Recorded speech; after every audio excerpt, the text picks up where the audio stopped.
ја донесе чичкото, кој што бил пријател со Петко. И Петко што прави тука? Едукативни работилници со децата на тема отпадно масло, како да се собира и рециклира отпадот и да се креираат здрави еколошки навики со цел заштита на животната средина. Тие сакаат да истражуваат, да учат, но и да експериментираат. Дечињата со интерес го следеа проектот, поготово мешањето на водата со маслото, како тоа се одвојува, толков голем печаток остави. И отпадното масло сака едноставно сите да го пробаат. Да видат како вкус има. Кај нив предизвика бунт од емоции со самото одење дома. Децата, немојте мамо да го фрлате маслото во веќе школката или во лабавото, така да мислам дека само со подигнување на човечката свест и со повеќе вакви проекти, ќе можеме да ја заштитиме животната средина, односно нашата планета Земја. Има ли дечињата интересни прашања? Интересни прашања има зошто во однос на зошто да го собираме. Што ќе се прави потоа со него ако веќе не можеме да го употребиме маслото. Рециклирањето, го поврзавме и они се веќе големи од 5 до 6 години, дека ќе се направи нешто ново. За добивање на енергија, кој што верувам дека овие се деца школски, па ќе продолжат и понатака да учат и ќе се пронајдат себе си во рециклирањето, како и за добивање на материјални добра од веќе употребена работа за повторно да се употреби. Рециклирањето го дополнуваат и со ликот на Петко, односно дечињата цртаат, тој е омилен лик на сите дечиња.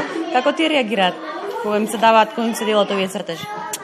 Цртежите кога ги поделивме, уште пред да ги поделиме, со ставање на самиот постер, кога Петко вика може да ја носи кантичката дома, сите сакаме кантички за дома. Така, изреагира и со врзувањето на Петко. Така да мислам дека само добро може да се направи кроз цртаните ликови за децата, низ игра и песна, што се вика, да го воспримат зачувувањето на животната средина. Споменавте и родителите, тоа дека да заклучиме дечињата стануваат свесни дека треба да се чува животната средина?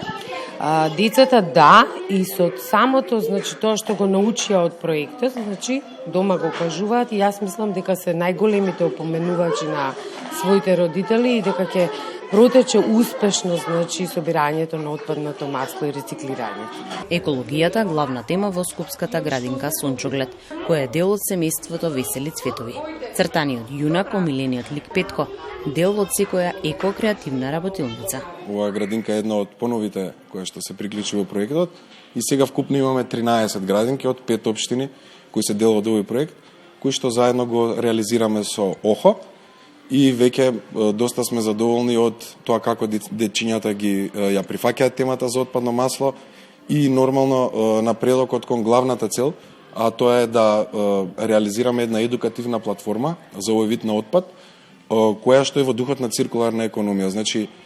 Децата уште од мали нозе да научат како се третира отпадот, зашто е штетен за природата и како треба да го собираат и каде треба потоа да го предаваат за да се добие зелена енергија и која е од бенефит за целото општество. Интерес има голем, а веќе градинките кои што се трета година или втора година во проектот, одлично ги спроведуваат екоработилниците, како што можевме да видиме и самите учителки се доста креативни во презентирање на темата до дечињата, кои што многу добро ги познаваат, бидејќи континуирано работат со нив на многу теми.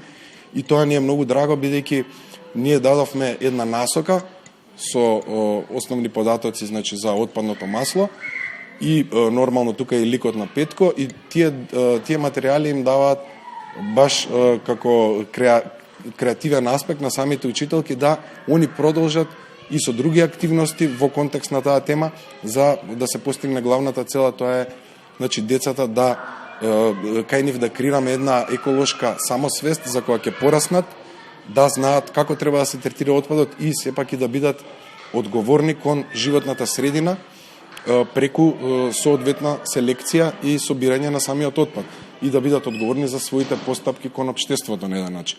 Доколку тоа успееме да го направиме за отпадното масло, секако сигурно ќе има големи можности кај нив да понатаму да се работи и на други теми кои што се доста важни во поглед на одговорност.